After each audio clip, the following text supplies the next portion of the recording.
Hello and welcome back. My name is Diana. This is my channel Bookish Di, and today I'm wrapping up my 2022 in reading. So overall, I think I had a fairly successful 2022 book-wise. I read 87 books, which is 7 more than I read last year. I was trying for 90, but I had a couple of months where reading was really hard in February and in September, and that just kind of killed any chance that I had of reaching 90 books, but that's fine. Overall, I'm really happy with most of what I read. I only had 2 books which were under 3 stars, which I think is really great for me. So I'm not going to be doing like a worst books because I didn't really have that. I've done a fairly good job the last few years of finding books that I want to read and that I know I'll enjoy. That might change next year because I'm doing a 12 books recommended by 12 friends challenges, and I knew this would happen, and I'm going to be talking about it more in a 2023 goals video. But as a preview, I invited my sister to recommend a book for me, and my sister is a Scorpio and channeled that Scorpio energy and asked that I read ACOTAR. So I may have a worse book next year. Anyway, but again, for the most part, pretty successful reading year. I think, I don't know what my average star rating was. But overall, I really liked a lot of what I read. So the way this video is going to go, first, I'm just going to be doing a quick stats breakdown, kind of going over the makeup of what I was reading, talking about, my cats are like, you're home, so we're going to be causing you pain as punishment. But I'm going into the makeup of the books, where I got them. Was I successful on writing down my TBR? Spoiler alert, I was not. So anyway, and then I will finish off this video talking about my top 10 books of 2022. So first, stats. So like I said, I read 87 books this past year. Of those, there were only 4 rereads, and I believe 3 of them were October Day books, and then one of them was Queen's Peril, written by E.K. Johnston for my Star Wars vlog project. So I was mostly reading new to me books. I found actually over the last few years, except for 2020, I haven't been doing a lot of rereads, and I'm kind of hoping to change that. But again, that is a 2023 goals video topic. But anyway, so only 4 rereads.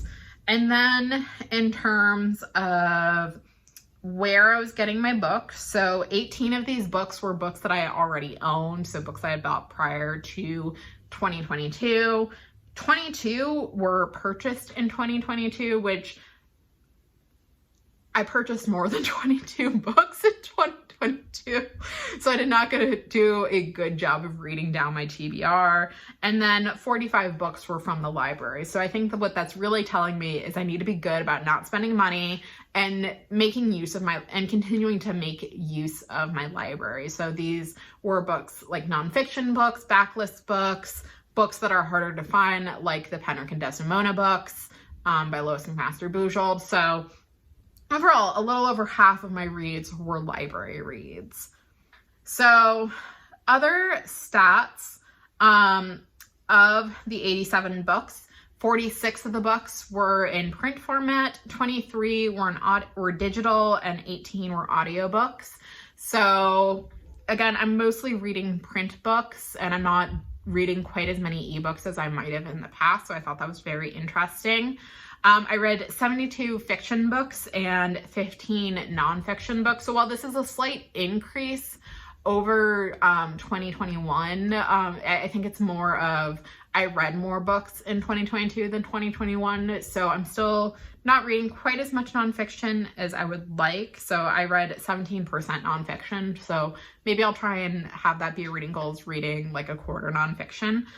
And then in terms of age category, 73 books, so about 84% of what I read were adult books.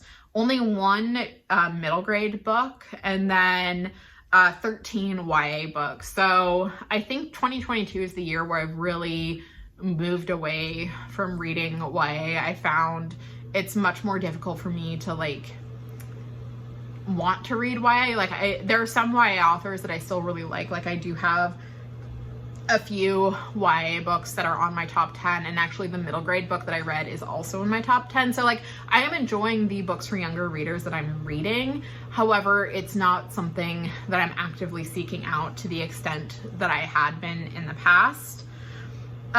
In terms of author breakdown, I read far more female authors than I did male or NB authors. So I read 68 female books by female authors or artists, so that's 78%. 15 by male authors or artists, so that is 17%, and only 4 books by NB authors or artists. So I definitely can do more to read more NB books. I'm fine with not reading a lot of books written by men. Sorry men, but I'm just not super interested. A very high bar, let's put it that way. In terms of queer authors, so I will say, unless an author has specifically mentioned that they are queer, I don't mark them, even if I might, think that they could be. I'm going off of what they say. So for that is 23 authors that I read were self-identified as queer. So that's about 26%. So again, that's something where I could definitely, increase my percentages for next year. I could also increase both my trans author representation as well as disability representation. So I had 2 self-identified trans authors or artists this year, and 3 with disabilities. So that is kind of my author breakdown. In terms of genres, I, surprise, mostly read fantasy. So I read 2 general fiction books, 12 sci-fi books, 40 fantasy books, so almost half, 13 romance, 2 historical, I'm saying those, I think those were historical romances, 6 mystery crime books, 1 general nonfiction, 3 memoirs or bios, 1 science book, and then 7 current events or politics. So fantasy is very overrepresented in what I'm reading, and looking at my TBR for next year, I don't think that's going to change. So yeah, so those are my stats. Quick rundown. I'm gonna try and put images in this video, but we'll see if that happens. So anyway, it does give me a starting point for thinking about what do I want to do for my reading next year? What types of books do I want to prioritize? I definitely want to read more books from trans authors. I definitely want to read more books from NB authors and disabled authors. I'm definitely underrepresented there. In terms of, and I forgot to mention, in terms of reading books written by BIPOC authors, I actually did very well here. I read over 52% of my books, so 46 books were written by BIPOC authors. I don't have a good breakdown into like the percentage of, Black, Indigenous, Latina, or, East Asian, South Asian. So that might be something I start collecting for next year. But overall, I'm really happy with how I was able to prioritize reading BIPOC authors, and I definitely want to continue that trend in 2023. So without further ado, and hopefully with no interruptions from the local resident feline terrible goose, let's get into my top books of 2022. Coming in at number 10, and our only Star Wars book on this list, is Star Wars Brotherhood by Mike Chen. I read this back in May/June, and it takes place shortly after Attack of the Clones, after Anakin has been made a Jedi Knight. And it follows Anakin and Obi-Wan as well as a young girl, Mill, who on a trip to Catanamoidia to investigate a bombing and get to the bottom of it. And this just everything about this worked for me. I loved how Mike Chen wrote the relationship between Anakin and Obi-Wan. I really like how he expanded on the Neimoidian culture, which isn't something we ever got to see before now. I loved his inspirations from Deep Space Nine with the characters, his callbacks to the Revenge of the Sith novelization, which is one of the best Star Wars novels ever. He introduces giant corgis, which are called corgi beasts, as native carnivores on Cata Neimoidia. So just everything about this worked for me. It was just such a fun read. I really liked his voice, like how he got the voices for the different characters. You can definitely see that it helped for me, having seen, you know, Attack of the Clones as well as the Clone Wars TV series, being able to get that transition between how we see Obi-Wan and Anakin at the end of episode 2 versus at the start of the animated series, because their relationship has undergone a shift and we see it here. And it was just great and wonderful. I loved it so much. This was 4.5 out of 5 stars for me. If you're going to read a Star Wars book and have not read any of them before, I really recommend this. There is an incredibly low barrier to entry. All you need to have done is seen Attack of the Clones, and you're ready to go. I really hope Mike Chen writes more Star Wars books because he has such a great grasp of the characters, and I would love to see him be able to do something else in this universe. Coming in at number 9 and a late entry into my top 10 is Shadow Shaper Legacy by Daniel Jose Older. This is the finale of the Shadow Shaper Ciphers trilogy, and it just does so much well, not just as a novel, but as a series ender. This follows Sierra Santiago, who's been our main point of view character for the first 3 books, as well as her brother Juan and her friend T. They start getting narration here, and it builds off of the world that we were introduced to in Shadow Shaper, that was expanded on in Shadow House Fall, and here we get the conclusion. And I thought that the characters in this were fantastic. The themes are great. Daniel Jose Older's writing is just phenomenal here. And one thing I really appreciate about this book and the series in general is the important role that Sierra's mother plays in this. There's not every YA book, but there are a lot of YA books where the parents aren't involved or they're seen as an obstacle, and that's not the case here. Like, Sierra's mom has, legitimate concerns about her daughter's safety and what she's getting into, but she's not a barrier to what's going on. And in fact, she's an integral part of how the climax of this book unfolds. I also really enjoyed just the character dynamics, how miscommunication isn't a trope, or isn't a cause of conflict, and just everything about this, almost everything. In my December wrap-up, I talked about a few minor quibbles that I had, but just so much of this worked for me, and I'm really glad I gave Daniel Jose Older's YA books a chance. I'd really recommend this series. This was a 4.75 out of 5 stars, and I'm glad that I finally read this series in 2022. At number 8 is The Prisoner of Limnos by Lois McMaster Bujold. This is, I think, book 6 or 7 in the Penric and Desdemona series. I read a number of Bujold in 2022, but this I think was my favorite. This book picks up after the events of Mira's Last Dance and kind of is the end of the unofficial Penric and Nikis trilogy in the middle of the series, so their courtship. And Penric is in Orbis. He's trying to, figure out what's going on with his life. He wants to court Nikis, and Nikis has some complicated feelings about Penric and Desdemona. And she then gets word that her mother is being held hostage to try and get her brother to come back to the Sidonian Empire, so he can be captured again. And so Penric, Nikis, and Desdemona go off to rescue her mother, and just this really was my favorite of the Penric and Desdemona books that I read. I loved the characters. I loved seeing how Penric and Desdemona work together, getting more with Nycus, and the romance, and some of the romance between Penric and Nycus, meeting Nycus's mother and some of her friends. So yeah, I would not recommend picking this up if you have not read any of the Penric and Desdemona ones, because it really relies on having read Penric's Mission as well as Mira's Last Dance. But I loved it. This, again, was a 4.75.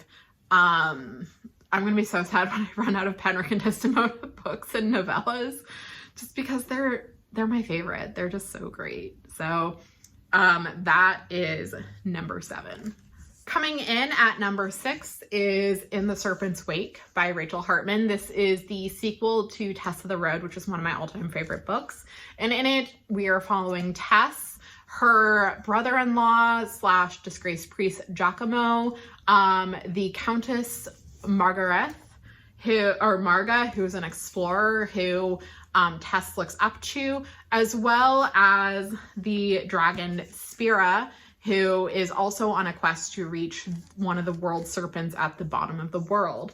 And this book follows their adventure, and it goes into the colonization of an archipelago by the country Ninnis. And oh my god, this was so good. So Tess of the Road, like I said, is one of my all-time faves. This doesn't quite reach that, but I think the more that I think about this book, the stronger it sits in my feelings. So much of this works. It's not only a critique of colonization and the age of exploration, but it's also a meditation on what does it mean to try to make amends. So whereas Tess of the Road was Tess making amends with herself, this book is her making amends with people that she had hurt when she was younger. And one thing I appreciate with this book is it says that it's okay if you're not forgiven, that no one owes you forgiveness. So, and that comes in the form of Spira. Tess had stolen the medicines that they need and really hurt Spira, and Spira is completely justified, even when Tess, is making amends, of not forgiving them, because there's nothing that Tess can really do to make amends. And the other thing I really liked with this book is how it approaches colonization and how it approaches Indigenous communities fighting back against the colonizers. In a lesser YA book, Ted and Giacomo would have come in and kind of been the white saviors, been the heroes. But in this case, they're not. They're ancillary at best. The Indigenous communities of the island have had their plans that have come to fruition through no part of the actions of Tess or her companions that have come independently. And so I really appreciated that as well. Excuse me. Marga's character is also very interesting because she is someone who, I wouldn't say it's quite a commentary on white feminism, but it kind of is, because she's someone who is marginalized because of her gender, but she does have a lot of prejudice about the Indigenous communities of the archipelago, and is, complicit in their colonization and oppression. So this was really good. I loved how it ended. I loved just the journey that we see Tess go through, and just kind of getting additional voices and narrators in this book. This was another 4.75. I might honestly bump it up to 5 because like I said, the more I sit with it, the stronger it is in my feelings. So I would really recommend this book. This was so lovely. I don't know if Rachel Hartman has a third Tess book in her, but if she does, I will read it because I think it will be a very interesting culmination of Tess's journey. At number 6 is the one middle grade book that I read in 2022, and that is Witchlings by Claudia y Ortega. This book follows Seven, who is a young witch in a magical community, and during the community sorting, she finds out that she is a spare. She's not sorted into any of the covens, and one of the people who is in her coven is her enemy, as well as a new girl, and Seven does not want to be a spare. She does not want to be a witchling forever, and so she and her coven mates undertake an impossible quest to try and rectify the situation. This was so good. I've never read any of Claudia Ortega's work before, and I am so glad that I picked this up. Just the world that they create is both like ours, but not. Like, it's very magical. I also really liked the Dominican influence on the magic in this world. It's very just casually Latinx, which super, super wonderful. Seven's relationship with her family is fantastic.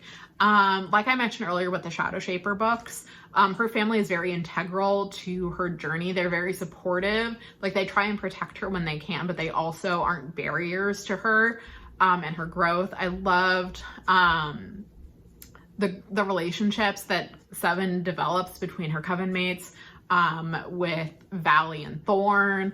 And the world building itself was also very interesting.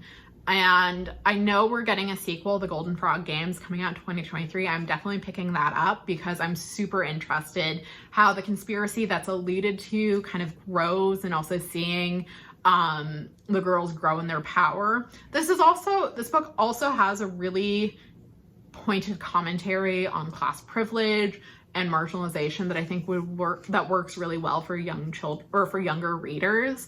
Like, you can definitely, as an adult, you can see it and read it, but I think it also works as a good starting point for younger children. So anyway, I loved this book. I gave it 5 stars. I'd really recommend it, even if you don't have someone who counts as middle grade in your life, to definitely pick it up because it is so worth reading. And I loved it a lot. At number 5 is How to Survive a Plague, the inside story on how citizens and science tamed AIDS by David France.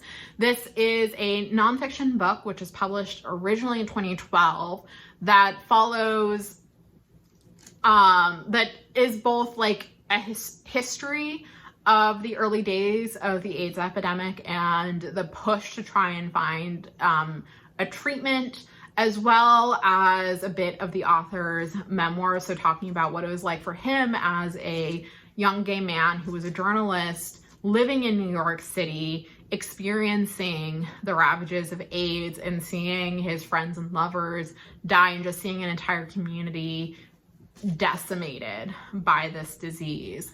So I read this in June, I want to say, and it is a very difficult read, but I found it to be a very rewarding read.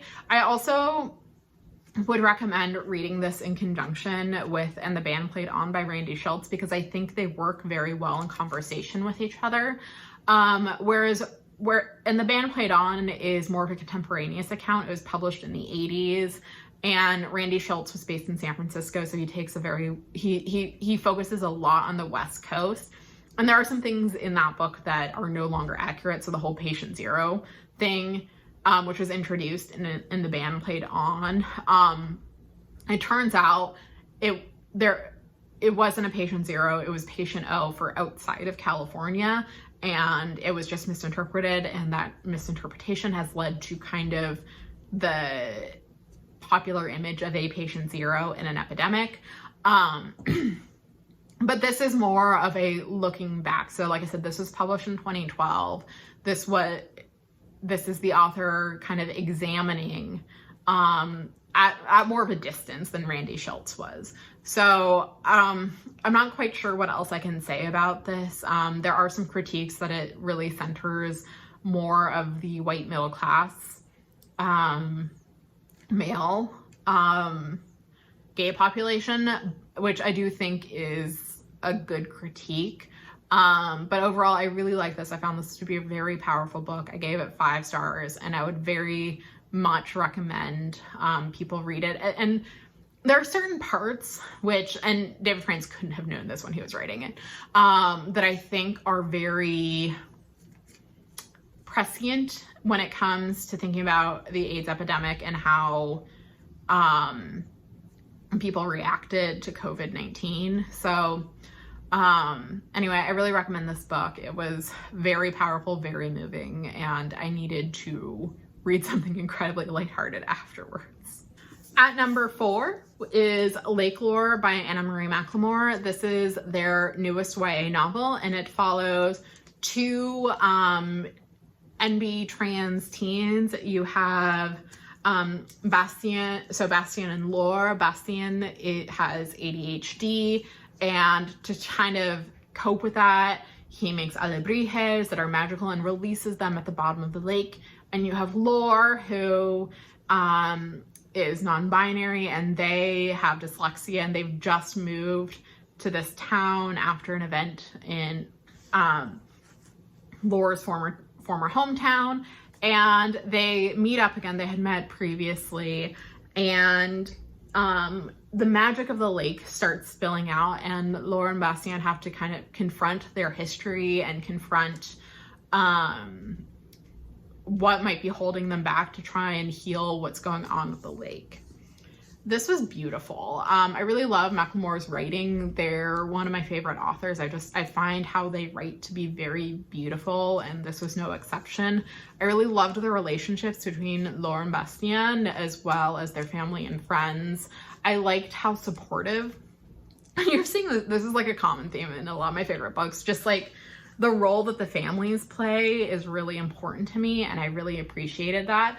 I also just loved its commentary about trauma and healing and creating new methods for yourself to try and heal and be who you are. And I don't really have words to say, but this was beautiful. I loved it a lot, and I cannot wait to see what Macklemore writes next. I do have some of their backlist, which I haven't read yet, but this was absolutely lovely. 5 stars from me. My voice is starting to go, but I'm going to try and power through my top 3 books. So, at number 3 is Ace, What Asexuality Reveals About Desire, Society, and the Meaning of Sex by Angela Chen. I read this in November, and this was incredibly affirming to me as an ace woman. There is so much discussion in here about what does it mean to be asexual? How do we define asexuality? What does the spectrum of asexuality look like? And what does it mean to be ace in a very allosexual world where there's so much focus on sexual attraction? And one thing I really like about this book is Angela Chen goes into how gender identity, race and ethnicity, and religion might play into someone's experiences as an ace person. So one of the people that she interviews for this book is a trans woman an East Asian trans woman, and she talks about, how being ace was different before she transitioned versus after she transitioned. You have someone who's in a relationship with an allosexual person. You have someone who talks about how being ace kind of intersected with their more evangelical Christian upbringing, and how that kind of messed with their head. So this was just a really great book. It's not the be all end all to writing about asexuality. There have been several other books, written recently about asexuality. I know there's a book about being a Black asexual, which I do want to read really badly. So I do think this is a really great starting point, though, if you're at all even if you're not ace, I would really recommend reading this. And if you are ace, please read this. It was like I said, it was incredibly affirming for me to read, and I definitely want to reread it soon, just because there was so much in here, even though it is a pretty short book. So I'm glad I finally read this, and I'm glad that I have my own copy so I can reread and annotate it to my heart's content. So my top 2 books were very difficult in terms of what was number 1 and what was number 2. And I ended up going with this order just based on a number of things. But one is just how I felt the projects were with these books, and also just my feelings versus what I think the actual execution was. But anyway, at number 2 is Be the Serpent by Shauna Mcguire. This is book 16 of the October Days series. It is the Wham episode book. So for folks who aren't familiar, every 3rd book is kind of like a major turning point. And then every 4th book is a Wham episode where something Big has revealed something that really changes the outlook of the books. And this is not only a Wham episode, it's the 4th Wham episode, and it is a major Wham episode. And I really can't get into the plot because there's massive spoilers for the previous 15 books. But what I will say is that 1, Sean Mcguire is very good at seeding things throughout the book. And 2, this is a really great example of even when you've seeded things throughout previous installments and you have people who accurately guess as to what the reveal is, it's all in the execution. Because even though I had guessed what the reveal this book might be or what we might find out, how the reveal goes down and just how Toby has to react and process it, and also the additional things that it sets up, I thought were really well done. And it's a good example of, even if your readers or viewers find out what, or can figure out what happens, that's not a failure on your part as a writer. It means you've done a good job of seeding things throughout the previous installment so that people can actually put it together. And there's still other things that we haven't figured out yet, which I'm hoping to figure out. And the cliffhanger in this book. I think this is going to be the only cliffhanger we get in the Toby Day series. But it is a big one, and I am very anxious, and I need a book 17 in my life so I can find out how it's going to be resolved. So yeah, this was number 2. Like I said, it was very, very close. But the reason I went with my number 1 is because while I did deeply love Be the Serpent, it didn't quite put me in a book hangover the way that number 1 did, and that is Babel, An Arcane History by R.F. Kuang. Hello, Editing Diana here. So in my enthusiasm for talking about my top 10 books for 2022, I forgot to check for publishers. And unfortunately, that means I can't really talk about my top book because that top book is Babel by R.F. Kuang, which is published by Harper Voyager, the SFF imprint of HarperCollins. Now, while I can't talk about Babel, what I can do is talk about how you can support the HarperCollins union, because without the incredible work of the people who are a part of that union, as well as the other workers at HarperCollins, Babel wouldn't exist and it wouldn't be my top book of 2022. So, ways that you can support the union. They have a bookshop affiliate. I will link that in the comments below. Basically, anytime you make a purchase using that affiliate link, that will provide funds for the union. They also have a hardship fund. I will link to that as well. You can also support them on social media, amplify their posts. They sometimes have asked for how to get in contact with the HarperCollins management team.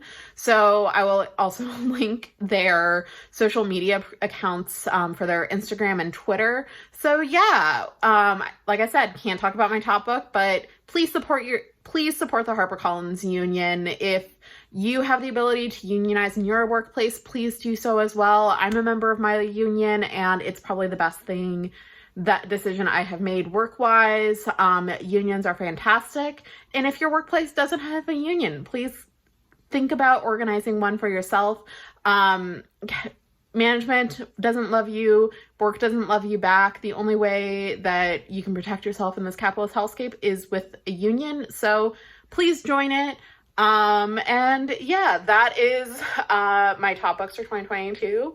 If you have thoughts about them, please let me know down below. If you're also a fellow union member, solidarity, and I will talk with you later. If you enjoy what you see, please like the video, subscribe, and have a good rest of your day. Bye.